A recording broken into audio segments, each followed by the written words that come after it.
What's going on, guys? Welcome to your second stimulus check update, stimulus package update, and stimulus news report for Monday, November 9th. Hopefully you guys had an incredible weekend. Now let's get into today's update. We have some good news regarding stimulus. We have some really good news. We also have some good news regarding unemployment benefits and an increase in Social Security income. All good news. And I want to address that in today's video.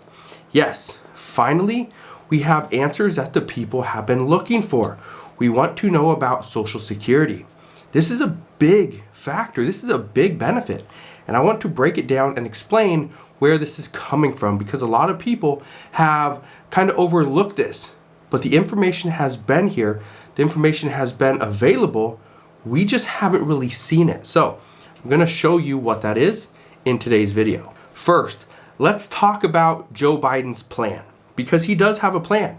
And if his plan were to go through, it passes the House, it passes the Senate, this could mean there's a lot of money in this for the American people, which would be really good news. Many people are going to say that a Democratic president and a Republican Senate, specifically Mitch McConnell, cannot coexist. They cannot get along. There's nothing that's going to pass. And that's not entirely true. Mitch McConnell has a lot of respect for Joe Biden, and vice versa. Joe Biden has a decent amount of respect for Mitch McConnell as a senator. And they have negotiated multiple deals. Most recently, they negotiated the 2010 tax compromise and the 2011 budget bill. Both of those were seen as huge bills that they were to come together with. In both of these instances, Mitch McConnell was the Senate Majority Leader, and Joe Biden, he was the Vice President at the time. Experts believe we are going to see change in America, and if we are going to see this, then these two people are the best two people to start the change. Joe Biden, Mitch McConnell. So we will see what happens moving forward. There is hope and optimism among other senators as well regarding a bipartisan stimulus bill. For example, Senator Mitt Romney said this weekend, "Can we find common ground? Yes. And if Joe Biden works with Republicans in the Senate, he's going to find that we will be able to find common ground. After all, he's been there a long time himself. He knows what it takes to get things done in the chamber." What you need to keep in mind is Joe Biden has been a senator for Delaware for 36 years. He was the senator of Delaware from 1973 to 2009, when he ultimately left the Senate to become the Vice President of the United States. So it's a little bit of an upgrade. Mitt Romney and many other senators know that Joe Biden understands the process and the bipartisanship that goes into passing bills. It is because of this that they believe Senate stimulus negotiations will actually be much easier moving forward. So this could make stimulus negotiations and any potential bill that that Congress is going to potentially pass, it could make this so much easier to negotiate, because it will be Joe Biden and Mitch McConnell, most likely Joe Biden and Mitch McConnell, that are going to negotiate the stimulus package. So we will see moving forward. President Trump, experts are saying President Trump was pretty good at negotiating and getting Republicans to do what he wants them to do and get them on board with some of his plans, but he didn't have the experience to deal with the divided Congress. And that was what many experts believe was his ultimate downfall, or his biggest downfall and his ultimate demise, was he just couldn't deal with the divided Congress. He could deal with Republicans, he could deal with some Democrats, but a divided Congress was not going to work for him. And many experts believe Joe Biden has the experience and knows what it takes to pass a bill that is bipartisan. So that's really good news. Now, in order to understand what Joe Biden will do for stimulus, we need to look at his emergency action plan to save the economy. This you can pull directly off of joebiden.com, and that is exactly what I did. So let's address what is actually in this emergency action plan to save the economy. This is something that experts are saying President Trump did not have. Joe Biden has had this for months. President Trump does not have one to this day. First, okay, again, you can get all this from joebiden.com. Okay, go to his website if you want to get this. First, use all available authorities, including the Defense Production Act, to turn the tide on this epidemic. This will be done by putting together a plan along with experts and then following through with said plan. That is what this was happening first. He wants to put together a plan and he wants to turn the tide on this epidemic. Now that can be done. It's probably easier said than done, but based on what experts are saying, after looking at his plan, they do believe that he has the ability to make a change and get us out of this pandemic. So hopefully that's right. Second, launch a task force reporting directly to me to make sure every dollar going out the door gets to the people who need it fast. Biden led the Recovery Act in 2008, so he understands the steps to get the economy back on track. That is what he says, and after reading multiple reports, that is what some experts believe is true, that he did get the economy back on track from the Recovery Act of 2008. However, it did take some time. It was a little bit slow. And what these experts and a few economists are predicting is that Democrats, and specifically Joe Biden, will not go down this road again. They will provide more stimulus. They will provide even more to get the economy back to where it once was, to pre-pandemic levels. And some of the ways that he would do this is he would do this by keeping as many people on payroll as possible and make Americans whole for lost hours and wages. This would be $377 billion to act decisively to keep small businesses in business and stop them, prevent them from closing. He would also provide $600 per week in federal unemployment benefits. This is $2,400 per month. This would be huge. $2,400 a month. We saw this. We saw Congress pass the CARES Act, which had $600 per week in federal unemployment plus up. And Joe Biden wants it back. He believes it is needed and necessary. He would also do this by, in order to enforce real conditions and oversight on big corporations. This means that he would prevent big corporations who take federal money, money from the government, whether it's through a bailout or through a loan. He would prevent big companies from filing bankruptcy after government assistance. This would be something they could not do. So this again would keep businesses in business. And third, bring the leaders of Congress together to build the next deal. This is where the stimulus deal will come in, and it could be very good for a lot of people. The third part of this is what some people believe is going to be the toughest.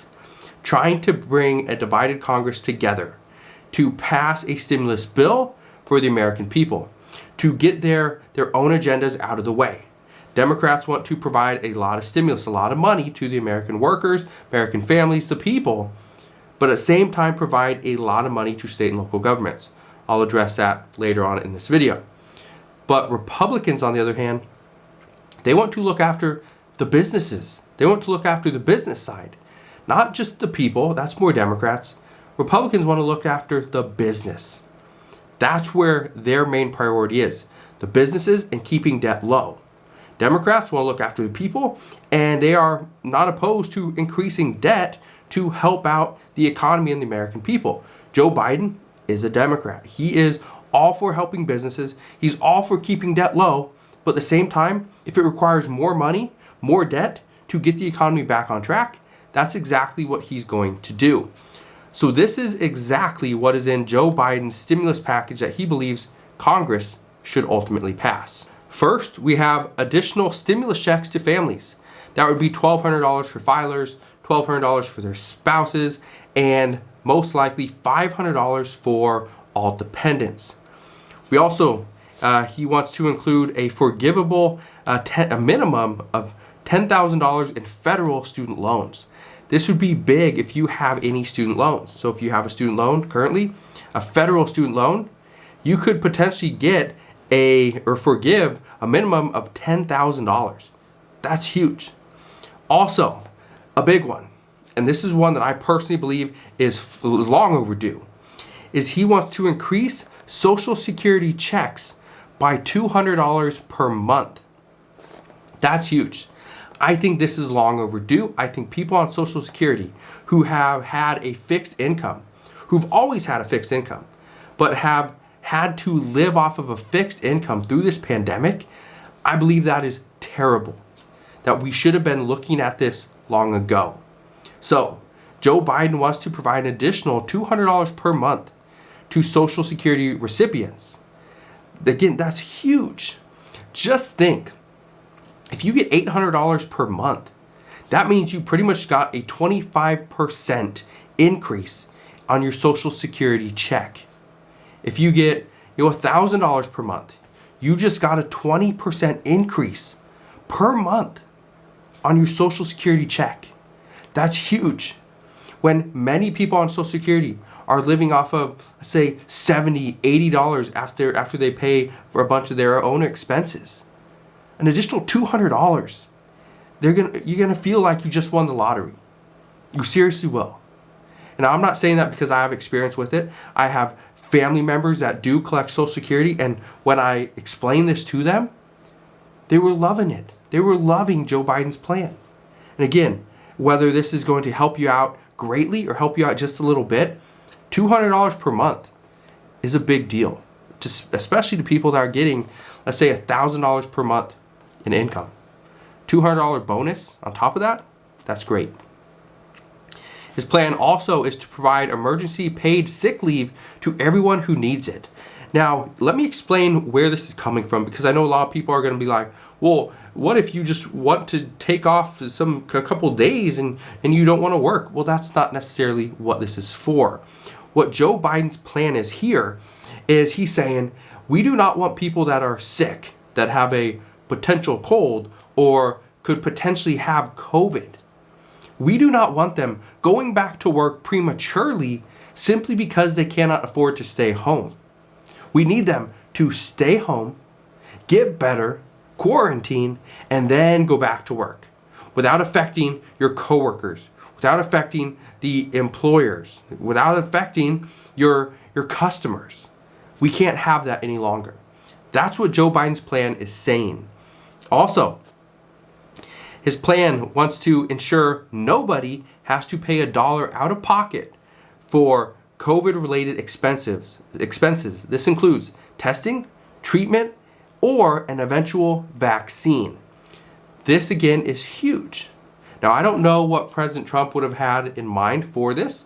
As of right now, we still do not have a vaccine. We're getting very close, so that's great news. But this is big. For the people that are worried about getting COVID, testing positive, and then trying to, what if they have to go and get some kind of treatment at a hospital or a medical facility?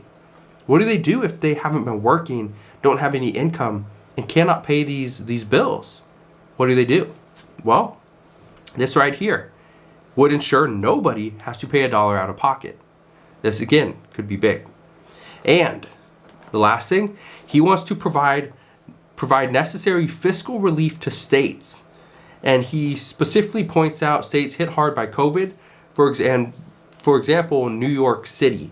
Or specifically New York, was one of the first states that was really and drastically hit hard with COVID and the amount of deaths that they saw over the first few months. So this would provide states like that with some fiscal relief.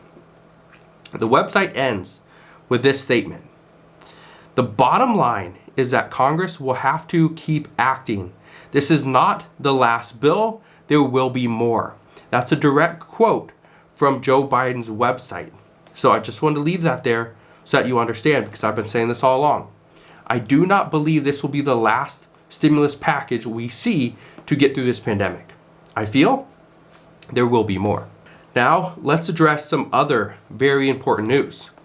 Based on current reports, many Republicans don't want President Trump to concede this election just yet. They want to use him as a way to prove that Democrats have been getting invalid votes for years. Reports are indicating that President Trump's lawyers, have proof that thousands of dead people have voted in the 2020 election. So these reports and many Republicans do not want Trump to concede the election just yet. They want him to fight and prove that this election, there was some tampering, there was some fraud in this election. And some Republicans understand this might not change the results of this election, and they're fine with that. But they are worried that if this form of illegal voting continues for years to come, then their chance of having a Republican in office may never happen again. All they want is to have a fair and honest election. Senator Lindsey Graham from South Carolina said this weekend, I quote, "If Republicans don't challenge and change the U.S. election system, there will never be another Republican president elected again." Whether this is true or not, honestly, doesn't matter. What matters is that both Democrats and Republicans want change in the U.S. election system in order to prevent any wrongdoing by anybody, foreign or domestic. That is huge. Last election, when President Trump won, everyone said Russia had something to do with the election. They had some tampering. Everyone said he did not win fairly. Well, in the 2020 election, President Trump and other Republicans are saying that Joe Biden did not win fairly. There's a lot of illegal votes. They're just finding ballots lying around all over the place and saying, all right, count these. And then we have the reports of dead people voting. And I guess as of today, there's actual proof that dead people have voted. It's fairly easy to figure it out, but this is what they are trying to collect and gather for Trump's lawyers so that they can prove this was not a legal election. So, who knows what happens moving forward, but that is the report as of today. Also today, the Senate will be back on Capitol Hill, and Mitch McConnell stated that their first order of business will be to tackle stimulus. So that is good news. We have a bunch of good news. Hopefully, they can work together. Hopefully, Mitch McConnell, Nancy Pelosi, the Senate, the House, and Joe Biden and President Trump, because he's still in office. He is still in office. Okay? So as of right now, we have a bunch of people throwing in their opinions for the next stimulus package. Hopefully, we'll get an answer soon, and hopefully, this will be something that's good for the American people. So, I expect to see a lot of updates this week regarding stimulus, regarding the election, regarding just a bunch of stuff for the American people. So, as always, I promise as I learn more, I will share more. I just want to thank you guys for watching today's video. And if you want to stay updated on all things stimulus and how to make money, please make sure you click that subscribe button down below so I can keep you updated on all things that are going on. And I'll see you guys on the next one.